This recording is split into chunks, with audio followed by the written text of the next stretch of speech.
कृष्णा। सुनते हैं आज की बैसाख महात्म्य की कथा। भक्तों, मिथिलापति ने पूछा ब्राह्मण, जब बैसाख मास के धर्म अतिशय सुलभ पुण्य राशि प्रदान करने वाले भगवान विष्णु के लिए प्रीतिकारक चारों पुरुषार्थों की तत्काल सिद्धि करने वाले सनातन और वेदोक्त है, सब संसार में उनकी प्रसिद्धि कैसे नहीं हुई। श्री सूत देव जी ने कहा, राजन, इस पृथ्वी पर लौकिक कामना रखने वाले ही मनुष्य अधिक है। उनमें से कुछ राजस और कुछ तामस है। वे लोग इस संसार के भोगों तथा पुत्र पौत्र आदि संपदाओं की ही अभिलाषा रखते हैं। कहीं किसी प्रकार कभी बड़ी कठिनाई से कोई एक मनुष्य ऐसा मिलता है जो स्वर्ग लोक के लिए प्रयत्न करता है और इसलिए वह यज्ञ आदि पुण्य कर्मों का अनुष्ठान बड़े प्रयत्न से करता है, परंतु मोक्ष की उपासना प्राय कोई नहीं करता। तुच्छ आशाएं लेकर बहुत से कर्मों का आयोजन करने वाले लोग प्राय काम्य कर्मों के ही उपासक है। यही कारण है कि संसार में राजस और तामस धर्म अधिक विख्यात हो गया है, परंतु स्वास्थविक धर्मों की प्रसिद्धि नहीं हुई। ये स्वास्तिक धर्म भगवान विष्णु को प्रसन्न करने वाले हैं, निष्काम भाव से किए जाते हैं और इहलोक तथा परलोक में सुख प्रदान करते हैं। देव माया से मोहित होने के कारण मूर्ख मनुष्य इन धर्मों को जानते ही नहीं है। पूर्व काल की बात है, काशीपुर में कीर्तिमान नाम से विख्यात एक चक्रवर्ती राजा थे। वे इक्ष्वाकु वंश के भूषण तथा महाराज मृग के पुत्र थे। संसार में उनका बड़ा यश था। वे अपने इंद्रियों पर और क्रोध पर विजय पा चुके थे। ब्राह्मणों के प्रति उनमें मन में बड़ी भक्ति थी। राजाओं में उनका स्थान बहुत ऊंचा था। एक दिन वे मृगया में आसक्त होकर महर्षि वशिष्ठ के आश्रम पर आए। बैसाख की चिलचिलाती हुई धूप में यात्रा करते हुए राजा ने मार्ग में देखा, महात्मा वशिष्ठ के शिष्य जगह जगह अनेक प्रकार के कार्यों में विशेष तत्परता के साथ संलग्न थे। वे कहीं पौशाला बनवाते थे और कहीं छाया मंडप, किनारे पर झरनों के जल को रोककर स्वच्छ जल वावली बनाते थे। कहीं वृक्षों के नीचे बैठे हुए लोगों को वे पंखा डुलाकर हवा करते थे। कहीं ऊख देते, कहीं सुगंधित पदार्थ भेंट करते और कहीं फल देते थे। दोपहर में लोगों को छाता देते और संध्या के समय शरबत। कोई शिष्य घनी छाया वाले वन में झाड़ बुहार कर साफ किया हुआ आश्रम के प्रांगणों में हितकारक बालूका बिछाते थे और कुछ लोग वृक्षों की शाखा में झूला लटकाते थे। उन्हें देखकर राजा ने पूछा, आप लोग कौन हैं? उन्होंने उत्तर दिया, हम लोग महर्षि वशिष्ठ के शिष्य हैं। राजा ने पूछा, ये सब क्या हो रहा है? वे बोले, ये बैसाख मास में कर्तव्य रूप से बताए गए धर्म हैं, जो धर्म अर्थ काम मोक्ष चारों पुरुषार्थों के साधक है। हम लोग गुरुदेव वशिष्ठ की आज्ञा से इन धर्मों का पालन करते हैं। राजा ने पुनः पूछा, इनके अनुष्ठान से मनुष्य को कौन सा फल मिलता है? किस देवता की प्रसन्नता होती है? उन्होंने उत्तर दिया, हमें इस समय यह बताने के लिए अवकाश नहीं है। आप गुरु जी से ही यथोचित प्रश्न कीजिए। वे महायशस्वी महर्षि इन धर्मों को यथार्थ रूप से जानते हैं। शिष्यों से ऐसा उत्तर पाकर राजा शीघ्र ही महर्षि वशिष्ठ के पवित्र आश्रम पर, जो विद्या और योग शक्ति से संपन्न था, गए। राजा को आते देख महर्षि वशिष्ठ मन ही मन बड़े प्रसन्न हुए। उन्होंने सेवकों सहित महात्मा राजा का विधि पूर्वक आतिथ्य सत्कार किया। जब वे आराम से बैठ गए तब गुरु वशिष्ठ से प्रसन्नता पूर्वक बोले, हे भगवान, मैंने मार्ग में आपके शिष्यों द्वारा परम आश्चर्यमयी शुभ कर्मों अनुष्ठान होते देखा है, किंतु उसके संबंध में जब प्रश्न किया तब उन्होंने दूसरी कोई बात न बताकर आपके पास जाने की आज्ञा दी। उनकी आज्ञा के अनुसार मैं इस समय आपके समीप आया हूँ। मेरे मन में उन धर्मों को सुनने की बड़ी इच्छा है, अतः आप मुझसे उसका वर्णन करें। तब महायशस्वी वशिष्ठ जी ने प्रसन्नतापूर्वक कहा, राजन, तुम्हारी बुद्धि को उत्तम शिक्षा मिली है, अतः उसने यह उत्तम निश्चय किया है, भगवान विष्णु की कथा के श्रवण और भागवत कर्मों के अनुष्ठानों में जो तुम्हारी बुद्धि की आत्यंतिक प्रवृत्ति हुई है, यह तुम्हारे किसी पुण्य का ही फल है, जिसने वैशाख मास में बताए हुए महाधर्मों के द्वारा भगवान श्री हरि की आराधना की है। उसके उन धर्मों से भगवान बहुत संतुष्ट होते हैं और उसे मनोवांछित वस्तु प्रदान करते हैं। संपूर्ण जगत के स्वामी भगवान लक्ष्मीपति समस्त पाप राशि का विनाश करने वाले हैं। वे सूक्ष्म धर्मों से प्रसन्न होते हैं, केवल परिश्रम और धन से नहीं। भगवान विष्णु भक्ति से पूजित होने पर अभीष्ट वस्तु प्रदान करते हैं, इसलिए सदा भगवान विष्णु की भक्ति करनी चाहिए। जगदीश्वर श्री हरि जल से भी पूजा करने पर अशेष कलेश का नाश करते और शीघ्र प्रसन्न होते हैं।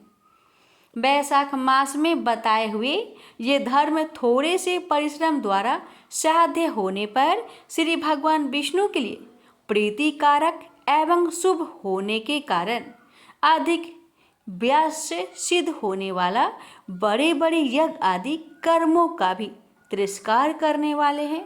अतः भूपाल, तुम भी वैशाख मास में बताए हुए धर्मों का पालन करो और तुम्हारे राज्य में निवास करने वाले अन्य सब लोगों से भी उन कल्याणकारी धर्मों का पालन कराओ। इस प्रकार से वैशाख धर्म के पालन की आवश्यकता को शास्त्रों और युक्तियों से भली भांति सिद्ध करके वशिष्ठ जी ने वैशाख मास के सब धर्मों का राजा के समक्ष वर्णन किया। उन सब धर्मों को सुनकर राजा ने गुरु का भक्ति भाव से पूजन किया और घर आकर वे सब धर्मों का विधि पूर्वक पालन करने लगे। देवाधिदेव भगवान विष्णु में भक्ति रखते हुए राजा कीर्तिमान देवेश्वर पद्मनाभ के अतिरिक्त और किसी देवता को नहीं देखते थे। उन्होंने हाथी की पीठ पर नगारा रखकर सिपाहियों से अपने राज्य भर में डंके की चोट यह घोषणा करा दी कि मेरे राज्य में जो 8 वर्ष से अधिक की आयु वाला मनुष्य है, उसकी आयु जब तक 80 वर्ष की ना हो जाए तब तक मेष राशि में सूर्य के स्थित होने पर यदि वह प्रातः स्नान नहीं करेगा तो मेरे द्वारा दंडनीय, बाध्य तथा राज्य से निकाल देने योग्य समझा जाएगा। यह मेरा निश्चित आदेश है। पिता, पुत्र, पत्नी अथवा सुहृद जो कोई भी वैशाख धर्म का पालन नहीं करेगा वह चोर की भांति दंड का पात्र समझा जाएगा। प्रातःकाल शुभ जल में स्नान करके श्रेष्ठ ब्राह्मणों को दान करना चाहिए। तुम सब लोग अपनी शक्ति के अनुसार पौशाला और दान आदि धर्मों का आचरण करो। राजा कीर्तिमान ने प्रत्येक ग्राम में धर्म का उपदेश कराने वाले एक एक ब्राह्मणों को बसाया। 5-5 गांवों पर एक एक ऐसे अधिकारी की नियुक्ति की जो धर्म का त्याग करने वाले लोगों को दंड दे सके।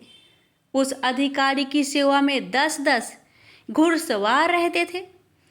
इस प्रकार चक्रवर्ती नरेश के शासन से सर्वत्र और सब देशों में यह धर्म का पौधा प्रारंभ हुआ और आगे चलकर खूब बढ़े हुए वृक्ष के रूप में परिणत हो गया। उस राजा के राज्य में जो लोग मर जाते थे वे भगवान विष्णु के धाम में जाते थे। वहाँ के मनुष्य को विष्णु लोक की प्राप्ति निश्चित थी। एक बार भी वैशाख स्नान कर लेने से मनुष्य यमराज के पास नहीं जाता। अपने धर्मानुकूल कर्म में स्थित हुए सब लोगों के विष्णु लोक में चले जाने से यमपुरी सब नरक खाली हो गए। वहाँ एक भी पापी प्राणी नहीं रह गया। वैशाख मास के प्रभाव से यमपुरी की मार्ग की यात्रा ही बंद हो गई। सब मनुष्य दिव्य आकृति धारण करके भगवान के धाम में जाने लगे। देवताओं के जो लोक हैं वे सब भी शून्य हो गए। स्वर्ग और नरक दोनों के शून्य हो जाने पर एक दिन नारद जी ने धर्मराज जी के पास जाकर कहा, धर्मराज, आपके इस नरक में अब पहले जैसा कोलाहल नहीं सुनाई पड़ता। पहले की भांति पाप कर्मों का लेखा भी नहीं लिखा जा रहा है। चित्रगुप्त जी तो ऐसे ही मौन भाव से बैठे हुए हैं जैसे कोई मुनि हो। महाराज, इसका कारण तो बताइए। महात्मा नारद के ऐसा कहने पर राजा यम ने कुछ दीनता के स्वर में कहा, हे नारद, इस समय पृथ्वी पर जो यह राजा राज्य करता है वह पुराण पुरुषोत्तम भगवान विष्णु का बड़ा भक्त है। उसके भय से कोई भी मनुष्य कभी वैशाख मास का उल्लंघन नहीं करता। उस पुण्य कर्म के प्रभाव से सभी भगवान विष्णु के परम धाम में चले जाते हैं। हे मुनिश्रेष्ठ, उस राजा ने इस समय मेरे लोक का मार्ग लुप्त सा कर रखा है। स्वर्ग और नरक दोनों को शून्य बना दिया है। अतः ब्रह्मा जी के समीप जाकर यह सब समाचार उनसे निवेदन करके तभी मैं स्वस्थ होऊंगा। ऐसा निश्चय करके यमराज ब्रह्मा जी के लोक में गए और वहां बैठे हुए उन ब्रह्मा जी का दर्शन किया जिनका आश्रय ध्रुव है, जो इस जगत के बीज तथा सब लोकों के पितामह हैं और समस्त लोकपाल, दिक्पाल तथा देवता जिनकी उपासना करते हैं। ब्रह्मा जी ने यमराज को देखा और यमराज ब्रह्मा जी के आगे पृथ्वी पर गिर पड़े। फिर यमराज ने कहा, कमलासन, काम में लगाया हुआ जो पुरुष स्वामी की आज्ञा का ठीक ठीक पालन नहीं करता और उसका धन लेकर भोगता है वह काठ का कीड़ा होता है। जो बुद्धिमान मनुष्य लोभ बस स्वामी के धन का उपभोग करता है वह 300 कल्पों तक बड़ियग योनि रूप नरक में जाता है। जो कर्म के नियुक्त हुआ पुरुष कार्य करने में समर्थ होकर भी अपने घर में ही बैठा रहता है वह बिलाव होता है। हे देव, मैं आपकी आज्ञा से धर्म पूर्वक प्रजा का शासन करता आ रहा हूँ।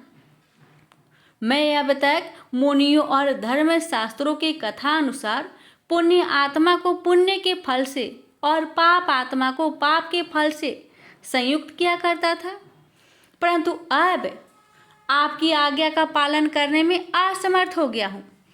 कीर्तिमान के राज्य में सब लोग वैशाख मासोक्त पुण्य कर्मों का अनुष्ठान करके पितरों और पिता माहों के साथ बैकुंठ धाम में चले जाते हैं। उनके मरे हुए पितर और माता माह आदि भी विष्णु लोक में चले जाते हैं। इतना ही नहीं, पत्नी के पिता ससुर आदि भी मेरे लेखों को मिटाकर विष्णु लोक में चले जाते हैं। हे देव, बड़े बड़े यज्ञ द्वारा भी मनुष्य वैसी गति नहीं पाता जैसी वैशाख मास में मिल रही है। संपूर्ण तीर्थों से, दान आदि से, तपस्याओं से, व्रतों से अथवा संपूर्ण धर्मों से युक्त मनुष्य भी उस गति को नहीं पाता जो वैशाख धर्म में तत्पर हुए मनुष्यों को प्राप्त हो रही है। वैशाख में प्रातःकाल स्नान करके देव पूजन, मास, महामात्म्य की कथा का श्रवण तथा भगवान विष्णु को प्रिय लगने वाले तदनुकूल धर्मों का पालन करने वाला मनुष्य एकमात्र विष्णु लोक का स्वामी होता है और जगतपति भगवान विष्णु के लोक की तो मेरी समझ में कोई सीमा ही नहीं है, क्योंकि सब ओर से कोटि कोटि प्राणियों का समुदाय वहां पहुंच रहा है, तो भी वह भरता नहीं है। इन संसार में पवित्र और अपवित्र सभी लोग राजा की आज्ञा से बैसाख मास के धर्म का पालन करके विष्णु लोक को जा रहे हैं। लोकनाथ, उसकी प्रेरणा से संस्कारहीन मनुष्य भी बैसाख स्नान मात्र से बैकुंठ धाम में चले जाते हैं। वह केवल भगवान विष्णु के चरणों की शरण लेने वाला है। जान पड़ता है वह समस्त संसार को विष्णु लोक में पहुंचा देगा। जो पुत्र धर्म, अर्थ, काम और मोक्ष की प्रतिकूल चलता हो, वह पृथ्वी पर माता के पेट से पैदा हुआ रोग है। वह अधम पुरुष अपनी माता का घात करने वाला कहा जाता है, किंतु राजा कृतिमान की माता और उसकी पत्नी का पुण्य संसार में विख्यात है। उसकी माता एकमात्र वीरजननी है और वह राजा निश्चय ही संसार में बहुत बड़ा वीर है। जिस प्रकार कृतिमान मेरी लिपिकों को मिटाने में उद्धत हुआ है, ऐसा उद्योग पुराणों में और किसी का नहीं सुना गया है। भगवान विष्णु की भक्ति में तत्पर हुए राजा कृतिमान के सिवा दूसरे ऐसे किसी को मैं नहीं जानता, जो डंका बजाकर घोषणा करते हुए लोगों को ऐसी प्रेरणा देता हो और मेरे लोक के मार्ग को विलुप्त करने की चेष्टा करता रहा हो। प्रेम से बोलिए बैसाख के ठाकुर विष्णु भगवान की जय, माता लक्ष्मी की जय। भक्तों, इसकी आगे की महात्म्य कथा कल अवश्य सुनिएगा। लक्ष्मीपति विष्णु भगवान कथा सुनने वाले सभी भक्तों की हर मनोकामना को पूर्ण करे। जय श्री हरि। ओम नमः शिवाय।